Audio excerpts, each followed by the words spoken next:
Rayalaseema రంగస్థలి chairman Gundala Gopinath Reddy ఆధ్వర్యంలో తిరుపతిలోని మధుర గాయకులు శ్రీ ఘంటసాల విగ్రహానికి పాలాభిషేకం చేసి పుష్పాంజలి ఘటించారు. ఘంటసాల మన మధ్య లేకున్నా వారి పాటల్లో వారు నిత్యం బ్రతికే ఉన్నారు. ఘంటసాలపైన వారి పాటలపైన మిక్కిలి మక్కువ గల రాయలసీమ రంగస్థలి చైర్మన్ గుండాల గోపీనాథ్ రెడ్డి ప్రతి నెల 1వ తారీఖున తిరుపతిలోని ఘంటసాల వెంకటేశ్వరరావు విగ్రహానికి పూలమాలలు సమర్పించి వారి పట్ల తమకు గల అభిమానాన్ని చాటుకుంటున్నారు. ఈ నేపథ్యంలో ఉదయం ఘంటసాల విగ్రహాన్ని మొదట మంచినీటితో శుభ్రం చేసిన అనంతరం పుష్పాలతో అలంకరించారు. ఈ సందర్భంగా ఘంటసాల అభిమాని ప్రసాద్ను సన్మానం చేశారు.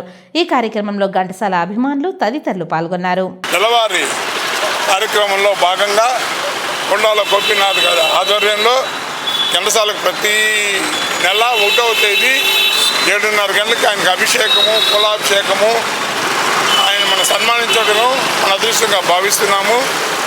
ఈరోజు ఘంటసాల అభిమాని ప్రసాద్ గారికి సన్మానం జరగడం అయింది. అది మాకు చాలా సంతోషదాయకము.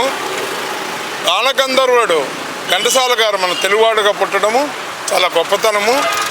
తుంబురు నారదుల దేవతల గంధర్వుల వాళ్ళు అట్టి కోవకు చెందిన మన ఘంటసాల గారు పాటలు మధురాతి మధుర రసగులాలు, ఆయన పద్యాలు మధురములు ఆనందదాయకమైంది. ఎంత మరిచినా మరపు రాని ఘంటసాల గారు మనతో ఎప్పుడు జీవిస్తూనే ఉంటారు. ఘంటసాల గారి పాటలు వింటే మనకి తెలియని పాజిటివ్ వైబ్రేషన్ అనేది ఉంటుంది. తిరుమలలో ఈనాటికి ఉదయం నమో వెంకటేశ్వర ఆల్బంలో నడిరే జామున కానీ నమో వెంకటేశ్వర పాటలు ఘంటసాల గారికి వస్తూ ఉంటుంది. అదేవిధంగా సాయంత్రం 4 గంటల నుంచి 5 గంటల వరకు ఘంటసాల గారి భగవద్గీత మనం వింటూనే ఉంటాము. నా చిన్నతనం నుంచి ఆయన పాటలు వింటూ పెరిగాము.